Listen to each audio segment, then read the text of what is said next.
Hi friends, welcome to Paru's kitchen. இந்த வீடியோவில் நம்ம என்ன பார்க்க போகிறோன்னா, நம்ம வீடு வந்து எப்போவும் சுத்தமாகவும் நீட்டாகவும் எப்படி வச்சுக்கலாங்கிறத நம்ம மெயின்டைன் பண்ணலாங்கிறத பார்ப்போம். ஃபஸ்ட்டு நம்ம காலையில் நம்ம டெய்லி தூங்கி எழுந்திரிச்சதும் ஃபஸ்ட்டு வேலை என்ன பண்ணுங்கள், பெட்ஷீட் நம்ம எப்படியும் பெட்டு விரிப்போம், பாயோ இல்லாட்டி பெட்டோ எடுத்து போட்டு நம்ம படுக்கிறப்ப அதை எடுத்து நம்ம முதல்ல காலையில் எடுத்து அதை கரெக்ட் பண்ணிடுங்க. எந்திரிச்சதும் அந்த வேலையை பார்த்துட்டு அடுத்த வேலையை பாருங்கள். நல்லா சுறுசுறுப்பாகவும் இருக்கும், நமக்கு ஒரு எனர்ஜெட்டிக்காக இருக்கும், பார்க்கவே அழகாக இருக்கும். கசகசன்னு தான் நம்ம அதுவே ஒரு டல்னஸ் நமக்கு கொடுத்துரும். அதனால் அதை முதல்ல செய்யுங்க. அப்புறம் டெய்லி 2 வாட்டியாவது வீடு பெருக்கிடணும். அப்போ தான் வீடு க்ளீனாக இருக்கும். அதுமாரி இப்போ 9 மணிக்கு பசங்க ஸ்கூலெல்லாம் நம்ம ஆஃபீஸ் கிளம்புறாங்கன்னா கிளம்புன உடனே பெருக்காதீங்க. ஒரு மணி நேரம் கழித்து பெருக்குங்க. இல்லாட்டி 1 மணி நேரத்துக்கு முன்னாடியே பெருக்கிடுங்க. கிளம்புனோன்னு பெருக்கக்கூடாதுன்னு பெரியவங்க சொல்லுவாங்க. போனதுமே பெருக்காதீங்க. கொஞ்சம் நேரம் உட்காந்துட்டு ஒரு 1/2 மணி நேரம் கழித்து பெருக்குங்க. இல்லாட்டி அதுக்கு முன்னாடியே நீங்கள் பெருக்கிடுங்க. பெருக்கி டெய்லி மாப்பு போடணுன்னா போடுங்க. இல்லாட்டிக்கு வாரத்துக்கு 2 தடவை கண்டிப்பாக நீங்கள் மாப்பு போட்டுருங்க. அப்போ தான் வீடு க்ளீனாகவும் இருக்கும். அந்த பிசுபிசுப்பு தன்மை எப்படி இருந்தாலும் நம்ம அங்கிட்டு இங்கிட்டு நடந்தது அது நம்ம சின்ன பசங்க வச்சுருக்கிறதுனால கண்டிப்பாக கம்பல்சரி வாரத்துக்கு 2 வாட்டி நமக்கு தொடச்சி விட்டுருங்க. இல்லாட்டி அதுக்கு ஏதாச்சும் கொட்டுங்க, அதில் ஏதாச்சும் சிந்தும் பிசுபிசு நம்ம லைட்டாக தொடச்சி பெருக்கி விட்டுருந்தாலும் அது பிசுபிசுப்பாக இருக்கும். அதனால் வாரத்துக்கு 2 தடவை 2 தடவை தொடச்சி விட்டுருங்க. என்ன லிக்விட் நம்ம யூஸ் பண்ணுறோமோ, லைசால்னாலும் சரி எதை வேணாலும் நம்ம தொடச்சிக்கலாம். நான் எப்போவுமே லைசால் தான் யூஸ் பண்ணுவேன். லைசால் நல்லா தான் இருக்கும். எந்த ஃப்ளேவர் உங்களுக்கு பிடிக்குதோ அந்த ஃப்ளேவர் வாங்கி நீங்கள் தொடச்சி விடுங்க. 2 வேளை கண்டிப்பாக தொடச்சி விடுங்க. முடிஞ்சால் 3 தடவை கூட துடைக்கலாம். நமக்கு 2 தடவை கண்டிப்பாக தொடச்சிக்கலாம். அதேமாரி கிச்சன் நீங்கள் எப்போவுமே க்ளீனாக இருக்கிற மாதிரி பார்த்துக்குங்க. கிச்சன் கவுண்டர் டாப் இருக்குது பார்த்தீங்களா, அந்த இடத்த கொஞ்சம் க்ளீனாகவே எப்போவுமே வச்சுக்கிடுங்க. ரொம்ப கசகசன்னு வைக்காமல் க்ளீனாக வச்சுக்கிட்டிங்கனாலே பார்க்க க்ளீனாக இருக்கும். நம்ம தொடச்சி எடுக்கிறதுக்கும் ஈஸியாக இருக்கும்.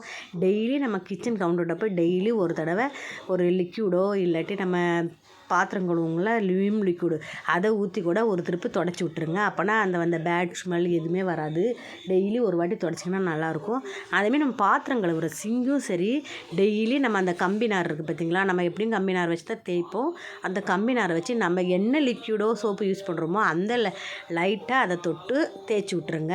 தேய்ச்சி விட்டால் டெய்லி தேய்ச்சதுனால க்ளீனாக இருக்கும்.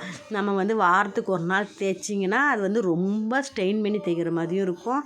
ரொம்ப வாரத்துக்கு ஒரு நாள் தேய்ச்சா அடுத்த நாள் மட்டும் தான் பளபளன்னு இருக்கும்.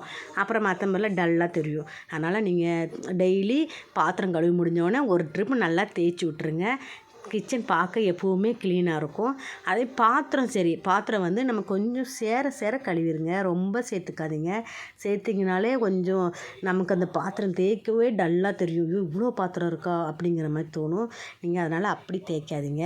சாப்பாடு ஏதாவது அடுப்பில் வச்சுருப்போம், அது கொதிக்கிறதுக்குள்ளே நம்ம 2 பாத்திரம் சேர்ந்ததுன்னா அதை தேய்ச்சிங்கன்னா உங்களுக்கு சிங்கு சீக்கிரமாக பாத்திரம் தேய்ச்ச மாதிரி இருக்கும். அதே மாதிரி நம்ம குழம்பு ஏதாவது வைக்கிறதுக்கு கொஞ்சம் எப்படி நம்ம அந்த 5 நிமிஷம் 10 நிமிஷம் நிற்கிற டைமில் இதை தேய்ச்சிங்கன்னா பாத்திரம் கழுவுறதுக்குன்னு நீங்கள் தனியாக டைம் ஒதுக்க தேவையில்லை. அதனால் பாத்திரத்தை நீங்கள் எப்போவுமே அப்பப்போ கை தேய்ச்சிருங்க. இது நல்ல டிப்ஸு. இந்த டிப்ஸ் பிடிச்சிருந்தால் ஒரு லைக் போட்டுக்கோங்க. அப்புறம் பெட்ஷீட்டு தலகாணி உரெல்லாம் இருக்கும் பார்த்தீங்களா, நம்ம சின்ன பிள்ளைங்க வச்சுருக்கனால கண்டிப்பாக வாரத்துக்கு 2 ட்ரிப்பு நீங்கள் பெட்ஷீட்டு தலகாணி உரெல்லாம் துவைச்சி போட்டுருங்க. அப்போ தான் க்ளீனாக இருக்கும். பெட்ஷீட்டுக்கு நம்ம நல்லா சோப்பு பவுட்ரு போட்டு நல்லா டேப்பை திறந்து விட்டிங்கன்னா சல்லுன்னு நுரை வரும். அதில் நம்ம ஊற வச்சு நல்லா சோப்பு போடணும் கூட கூட ஒரு ஸ்பூன் நீங்கள் சோப்பு பவுட்ரு போட்டிங்கன்னாலே நல்லா சூப்பராக 1 மணி நேரம் ஊற வச்சிங்கன்னா சூப்பராக அழுக்கு வந்துடும். அது மாதிரி ட்ரை பண்ணி பாருங்கள். வேலைக்கு போகிறவங்களா இருந்தால் ஐயோ நீங்கள் 2 தடவை துவைக்க சொல்கிறீங்களே, நாங்கள் எப்படி துவைக்கின்றீங்க. வேலைக்கு போகிறவங்களா இருந்தால் ஒரு ட்ரிப்பு துவைச்சிக்கோங்க. நீங்கள் வீட்டில் இருக்கவங்களா இருந்தால் கம்பல்சரி 2 வாட்டி துவைங்க. நீட்டாக இருக்கும், அழகாகவும் இருக்கும். பார்க்குறதுக்கு எப்போவுமே நம்ம வீடு க்ளீனாக நீட்டாக அழகாகவும் இருக்கும். இல்லாட்டி ரொம்ப தலகாணி உரெல்லாம் ரொம்ப இதாக தெரியும். அதனால் அதை ட்ரை அவங்களாம் வாரத்துக்கு ஒரு நாள் துவைச்சிக்கிங்க.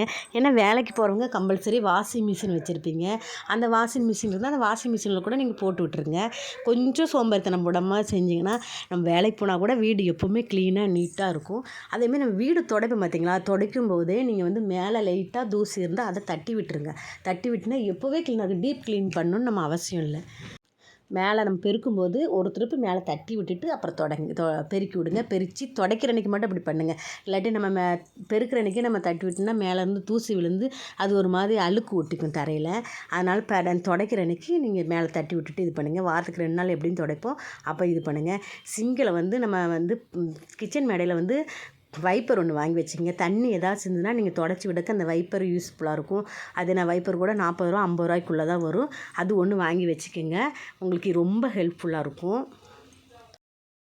கிச்சன் ஷெல்ஃபும் சரி, நம்ம வாரத்துக்கு ஒரு நாள் அதை கணக்கு பண்ணி வச்சுக்கிடுங்க. கணக்கு பண்ணி அந்த பேப்பர் எல்லாமே மாற்றிட்டு தொடச்சி வச்சுக்கிடுங்க. அப்போ தான் நம்ம கிச்சன் ஷெல்ஃபை பார்க்குறதுக்கு நீட்டாக இருக்கும். வாரத்துக்கு ஒரு நாள் என்றைக்கு உங்களுக்கு ஃப்ரீயாக கிடைக்குதோ அன்றைக்கி டைம் குறித்து வச்சுக்கோங்க. அதேமாதிரி பாத்ரூமும் சரி, டெய்லி ரஃப்பாக லெட்டினெல்லாம் ரஃப்பாக ஒரு நாளைக்கு ப்ரெஸ் வச்சு டெய்லி தேய்ச்சி விட்டுக்குங்க. வாரத்துக்கு ஒரு நாள் கார்ஃபிக்கோ நம்ம எந்த லிக்விட் ஊற்றி தேய்ப்போமோ அதை தேய்ச்சி விட்டுருங்க. தேய்ச்சி விட்டால் க்ளீனாக இருக்கும். இந்த ஐடியாலாம் ஃபாலோ பண்ணுங்கள். இது எங்கள் ஊரில் 6ஆம் தேதி பீச்சில் இது விமான சாகசம் காமிக்கிறாங்க. அதுக்காக ட்ரைனிங் எடுத்தாங்க. அந்த ட்ரைனிங்கோடது எங்கள் வீட்டுக்கிட்ட இருந்து பார்த்தாலே நல்லா தெரிஞ்சுது. அதை நாங்கள் பார்த்து ரசித்த இதில் இருக்குது. சண்டே நாளைக்கு இது சனிக்கிழமை எடுக்கிற இந்த வீடியோ. இது ஞாயிற்றுக்கிழமை அன்றைக்கி இதை பீச்சில் செஞ்சு காமிக்க போகிறாங்க. அங்கே போய் பாருங்கள், எல்லோரும் நல்லாயிருக்கும் பார்க்குறதுக்கு.